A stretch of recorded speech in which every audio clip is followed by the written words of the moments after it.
Mike Triplett covers the New Orleans Saints for ESPN. He's an NFL Nation reporter for the New Orleans Saints. Has been covering the franchise for a while now. He's a great resource. He comes back to us here to the Jordy Culotta Show here on draft day. First round of the NFL draft gets going tonight. Triplett obviously is on Twitter if you want to keep up with everything that's going on with the Saints today, tonight, at Mike Triplett. Mike, good morning. How are you? Good. How you doing? Doing good, man. Before we get into the Saints news, a local question for you real quick and ask you if it makes sense in just what you've covered and keeping up with it. Does Jamar Chase make sense at 5 going to reunite with Joe Burrow in Cincinnati? I mean, he obviously does. I mean, some people have number 1 overall on their board, but after the season Joe Burrow just had, the tiebreaker between a receiver and offensive lineman for me would be keep Joe Burrow protected. But look, when you're picking 5 and you've got the top offensive lineman and the top receiver in the draft class to choose from, you probably can't go wrong. Jabril Cox is another one of the LSU Tigers that's going into the draft and has had some feedback of possibly a late first round, early second round selection. I know that Mickey Loomis and Sean Payton have jumped into this prospect and studied him pretty hard before he got to LSU. He was at North Dakota State. LSU put him at kind of a linebacker spot last season where they exposed him and his running ability and his coverage style. What have you gotten from the feedback of Jabril Cox and kind of how he's graded out through this draft process? Yeah, I mean, that's always kind of impossible to tell, but that's the same thing I've heard. I mean, I would not be shocked to see him go in round 1, and I would expect him in round 2. I also agree that he'd be a good fit for the Saints. Unfortunately, they have a lot of needs on defense. They could they could pick Joe Horn's son if they want to stay local in round 1. Jabril Cox in round 2, and the defense would look a lot better. But I agree with you. I mean, it could be a little, it's worth watching the end of round 1 and probably more likely early tomorrow night. There's been some chatter around Caleb Farley, who is the defensive back from Virginia Tech, and whether or not he will still be available in the Saints' first round selection at 28. And by the way, Saints have 8 picks in this draft, so they have some capital to work with. Do you see them making a move, and is Farley the guy that you've heard the most that they're liking here going into tonight? Well, I always see them making a move. They've traded up 20 times in the last 14 years. Wow. Which is just crazy. And we asked Mickey Loomis about it yesterday, and he embraces it or doesn't shy away from it, doesn't apologize for it. He said, if you want to call us aggressive, then we're aggressive, but when we have a player we like, we think it's worth it to go up and get him. Farley, Sean Payton made it clear. Our own eyes tell us cornerback is the top need for this team. Farley would make sense. J.C. Horn would make sense. Greg Newsome could make sense. Even Patrick Surtain could make sense if they're willing to go way up. Farley, though, man, I have no idea. Seems like the prospect in this draft that the least people can get a peg on. I mean, he's got the talent to go top 10. I think Todd McShay said he'd possibly be the number 1 defensive player in this draft if you didn't have concern about his medical history. But then I just saw Daniel Jeremiah's mock draft didn't even have him in round 1 because there are going to be concerns about his medical history. Back surgery, didn't play in 2020, opted out. Then had another back surgery in March. So teams are going to have to feel really comfortable with that. Know they'll feel comfortable with everything else. And, Saints have been linked to him, both because of need and because people are saying that they think they're comfortable with his medical, but you never know for sure until we see it happen. Mike Triplett joining us here on the Jordy Culotta Show. He covers the New Orleans Saints for ESPN.com, as you can find out what's going on with the Saints by following him on Twitter, at Mike Triplett.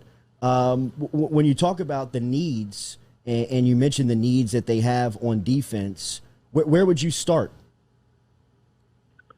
I would start with cornerback, and then, I think right behind that is maybe a tie between wide receiver and linebacker. Those are positions where, they let starters go and they haven't replaced them with starters. And then, say the same for defensive end, defensive tackle, tight end. They lost players at those positions and have not yet replaced them. And then even kind of a wild card offensive tackle, if they don't plan to re-sign Teron Armstead and Ryan Ramczyk both long-term after this season, that'll be a need real quick. So there are a lot of ways that could go. And then the tiebreaker, it's the grade on the board. It's whoever has that magnet that stands above everything else. And then I didn't even mention quarterback, which probably ranks as the number one need until they find a top 10, top 15 quarterback. But it's really hard to imagine they could find that sure thing in this year's draft. So Sean Payton said it's not a must because they obviously have two guys that they like in Jameis Winston and Taysom Hill. Do they have anybody targeted at quarterback that you know of? Well, I mean, I don't think there's any way they can get into those top five. The consensus is that nobody else is worth going in round one. I mean, Davis Mills would be the next guy if they really like him. He could be a late first rounder potentially. Seems like more of a second rounder. But no, I mean, if they've got their eyes locked in on one guy, nobody else. How much of the news on Marshawn Lattimore over the last couple of weeks as he was arrested up in Cleveland goes into the strategy of what they're thinking tonight? I don't think much. I mean, I think they need to know internally if they plan on keeping Marshawn Lattimore long term. Same thing I said about Armstead and Ramczyk. But, it seems like obviously the fact that they didn't do anything with Lattimore's contract, didn't try to trade him when they needed to shave all this salary cap space. And what I've heard privately, they did plan to try to pursue a long-term extension with him. And I don't think this is enough necessarily to change their thinking on that. But, it certainly could factor in. But cornerback was their number one need before that happened. So it's not like you can move that one any higher. We heard Sean Payton and Mickey Loomis speaking earlier this week and last week at the Zurich Classic about the quarterback status of this team right now going into the season. And Taysom Hill was even out there at the Pro-Am speaking to reporters about his mindset going into the season. Mike, what do you make of this competition here in April going into the offseason and then going into training camp? I think it'll be a genuinely wide-open competition. Look, I mean, we know they like Taysom Hill. Sean Payton said it a million times. He proved it by letting him start 4 games in a very competitive season. My instincts tend to tell me they would not necessarily prefer Jameis Winston to win it, but that would be the ideal scenario because I think Jameis Winston has a little more upside. He's younger.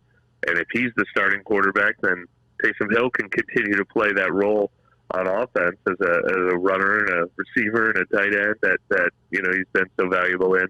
But Jameis Winston's going to have to earn it. If he doesn't, there's a guy they like a lot right there waiting behind him. Mike Triplett joining us here, talking New Orleans Saints draft strategy as tonight the opening round of the NFL draft gets underway from Cleveland, Ohio.